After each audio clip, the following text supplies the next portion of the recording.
Sebuah video tengah menjadi sorotan dan perbincangan netizen di media sosial yang memperlihatkan seorang pemuda hampir terjebak oleh orang mengaku sebagai anggota polisi. Dalam video yang beredar itu, tampak seorang pria dicegat oleh setidaknya 4 orang yang mengaku sebagai polisi, dan menuduh pria tersebut membawa narkoba.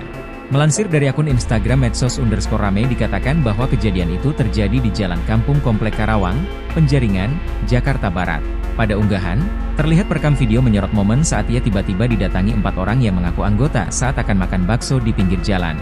POV, mau makan bakso tiba-tiba dituduh bawa narkoba, ditulis narasi dalam video tersebut dan dikutip Pos Kota pada Senin, 23 Desember 2024. Usut punya usut, 4 orang tersebut disinyalir hendak menangkapnya dengan tuduhan membawa paket narkoba.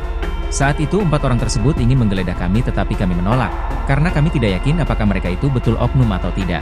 Yang kami takutkan disisipkan benda 2 yang tidak diinginkan, ditulis keterangan pada unggahan. Merasa tak terima, si perekam pun menantang dan menanyakan ke 4 orang tersebut siapa dan dengan tujuan apa memberhentikan dirinya. Terlihat situasi ramai di pasar itu, pria tersebut membantah keras tuduhan dari ke-4 orang yang mengaku sebagai anggota polisi. Aksi tersebut pun sontak mendapatkan berbagai komentar dari netizen yang mengaku sudah sering mendapatkan oknum yang diduga akan melakukan pemerasan.